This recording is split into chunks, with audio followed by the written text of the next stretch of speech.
नमस्कार सबैजनालाई। हाम्रो चाहिँ यहाँ गोपी टिमको युनिट हो यो। खाना खाने टाइम भइरहेको छ। कोही खाना खाइवरी पनि यसो रेस्ट टाइममा हुनुहुन्छ, कोही यतिकै हुनुहुन्छ। म खिच्ने चाहिँ आज खाना खाएको छुइनँ मैले, खाना नमिलेर। यता हाम्रो डिबी सर हुनुहुन्छ। डिबी सर, हजुरलाई कस्तो लागिरहेको छ हाम्रो गोपी? मलाई गोपीमा अहिले काम गर्नु पाउँदा धेरै खुसी लागेको छ। कामभन्दा पनि माछा भात खानु पाउँदा यतिखेर चाहिँ माछा भात खाएर छु। हामी सबैले खाना खाने टाइम भएको छ। यता हाम्रो हजुर यतातिर हाम्रो क्यामेरा सर हुनुहुन्छ, हामी सँगै। ल प्रसन्न सर, केही भन्नु छ? दाल भात एकदम रमाइलो लाग्यो। हामी त परिवार भएर काम गरिरहेको छौँ। हजुर हजुर हजुर, सबैको साथ सपोर्ट राम्रो छ। ल हामी पनि जे होस् हजुरसँग काम गर्न पाउँदा एकदमै धेरै खुसी छौँ। Thank you ma'am. आज हजुरको हाम्रो भनेको यो सेकेन्ड टाइमको है, एकदम खुसी लागिरहेको छ। अस्तिकै सुटिङ सक्दाखेरि पक्कै पनि अर्कोचोटि हामीसँगै काम गर्नुपर्छ है भनेको पुग्यो है सर। ल खुसी लाग्यो, यो हाम्रो सधैँभर निरन्तर भइराखिसक्यो। विनोद सर, हाम्रो यो सिरियलको हिरो छोरा बा हुन आत्नु भइरहेछ सिरियल। सबैलाई माया गरिदिनु होला है। छोरा जन्मिँदै यता भाउजू आउँदै हुनुहुन्छ सबैलाई खाना दिँदै। यता अब को भन्नु, अब उहाँले त मेरो त एकदमै धेरै प्रशंसा गर्नुहुन्छ। गोपी सिरियलमा मेरो श्रीमान भएर बातदेखि डराउनुहुन्छ उहाँ। धेरै अलि दुब्लाउने कोसिसमा हुनुहुन्छ, धेरै बिजी हुनुहुन्छ अहिले उहाँ, एकदमै धेरै। केही भन्नु छ श्याम दाइ? सबजनाले हामी गोपी सिरियलको चाहिँ सुटिङमा छौँ। सबजनाले चाहिँ लाइक सेयर सब्सक्राइब गरिदिनु होला, माया गरिदिनु होला।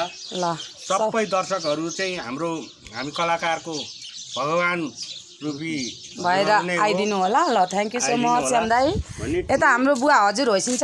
दर्शन गरेँ हजुर। बुवा हजुर हजुर नमस्कार। ल माछा भात कस्तो लाग्दैछ बुवा हजुर? साह्रै मिठो छ हजुर। हजुर जे छ त्यही मिठो। ल एकदमै धेरै हाम्रो आदरणीय बुवा पनि होइसिन्छ। उहाँ हाम्रो सिरियलको सबैभन्दा सिनियर पात्र होइसिन्छ। यहाँ मेरो ससुरा बुवा भएर गएर खेल्नु भएको छ। उहाँ ससुरा बुवा, उहाँ हुनुहुन्छ सासु आमा।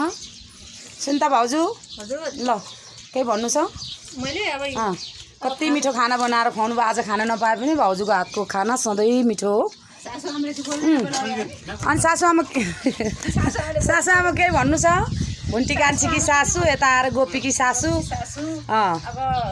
अलि धेरै खाने गर्नु, राम्रो देखिनु भएको छ, बत्ती जस्तै राम्रो देखिनु भएको छ। गोपी सिरियल चाहिँ धेरै धेरै लाइक कमेन्ट सब्सक्राइब गरेर माया दिनु होला, अगाडि बढ्नुको लागि मद्दत गर्नुहुन अनि आदर अनुरोध गर्दछौँ सम्पूर्ण टिमको। हामी राखेर आउनु न ल, धेरै धेरै धन्यवाद। हाम्रो गोपी सिरियललाई हजुरहरूले एकदमै माया गरिदिनु होला। अब चाँडै नै छोरो जन्मिँदैछ, त्यसको लागि तपाईँहरूले नबिर्सिकन निरन्तर हेरिदिनु होला।